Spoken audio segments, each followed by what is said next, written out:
1 month away from UFC 294, Khamzat Chimaev versus Paulo Costa. Yeah, I know that Islam Makhachev and Charles Oliveira are really the headliners of that fight, but this right here is the true main event. This is my main event. This is what I'm looking forward to. We already saw Islam versus Charles. I'm pretty sure it goes the same way, but that's for another video. In this video, we're talking about what happens in this fight. We're going to learn a lot about both fighters. I feel like we already know a lot about Paulo Costa. He's been around longer. He's fought some of the best guys. We've seen his performances. We've seen how he acts outside of the cage as well. Khamzat Chimaev is a bit newer. He's more fresher to the scene, came up during pandemic times, all things like this, fought X amount of times. I want to kill everybody, brother, everybody. All of this, and then all of a sudden you stop seeing him. As closer and closer that he got to the title, you stop seeing the guy. Why? Why is that? Me personally, I think the fights get harder there, and all that smash everybody, kill everybody, brother.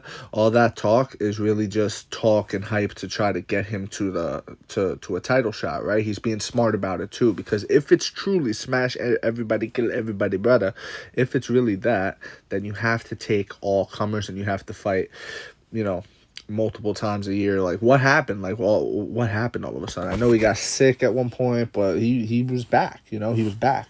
What was stopping him from taking a fight right after the Kevin Holland fight? He ran through Kevin Holland, made him look easy, and nothing else happened. So, anyways, we're here now. We got Paulo Costa versus Khamzat Chimaev. Is Khamzat Chimaev going to be able to do what he did against Kevin Holland? Right? Why didn't he wrestle against Gilbert Burns? He didn't wrestle against Gilbert Burns because Gilbert Burns had a jiu-jitsu black belt, world champion in jiu-jitsu. He's nice. He's certified in jiu-jitsu, okay? Khamzat, when he drops him with the jab in the first fight, or in the first round, rather, he goes to follow him up. He goes into the guard, and Gilbert shoots for an armbar. Khamzat didn't like it. He backed out and he tried to stand back up, and they did, okay? That's what happened. Khamzat Chimaev says that's what happened in the post-fight press conference of their fight. So Khamzat was weary of the jiu-jitsu. Kevin Holland's not really like that on the ground. Kevin Holland has a black belt. Yes, okay, great. It's a tremendous achievement. Really is. Not being facetious about that at all. It really is an achievement. But there's levels to it. And even at the black belt level, there's levels. And Gilbert Burns is, I would say, a level, if not more levels, above Kevin Holland, okay, in the black belt level. So Khamzat's not really worried about Kevin Holland's black belt level. He may be worried about a Gilbert Burns level threat, but not a Kevin Holland. So yeah, I'm going to just shoot a double leg on this bum real quick, take his back, and, and get him in a choke him out, Who give him his black belt, brother? Who give him his black belt? You know what I mean? I'm black belt now. But he may do the same damn thing with Paulo Costa. I know Paulo Costa's a black belt, but I don't think he's this, wizard on the ground. He didn't look like one against Luke Rockhold when Luke Rockhold was on top of him. Imagine what happens with Khamzat Chimaev on top of him. That's my take. I keep asking myself as well, what happens if Paulo Costa cracks Khamzat Chimaev the same way Gilbert Burns did? Because Gilbert Burns, who is a grappler at heart, right? He hits really hard. He's explosive, but he's a grappler at heart. He hurt Khamzat. He dropped Khamzat. He made him look vulnerable. He made him look human. He almost knocked his head off of his fucking shoulders the way he was turning him like that.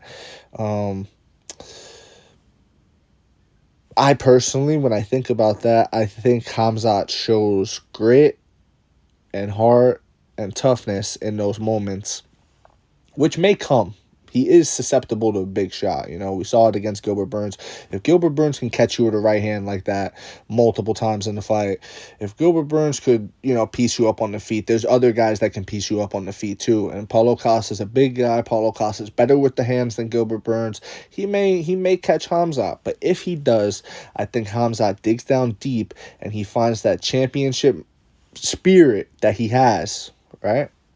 And he goes in there and overcomes it. I think he maybe grabs a leg, he does something. If he does get hurt, he'll overcome it in some way, and he'll show off that championship heart of his. How many of those performances can he do, right? It's always better to take less damage or whatever. He did take damage in the Gilbert Burns fight. Let's see if he continues to at that level. It's just one of those things, man. So I'm going to go with people like George St. Pierre, who came out and said Khamzat has that in him, that championship in him. I agree with that. But we're going to see. I think Khamzat Chimaev gets the job done.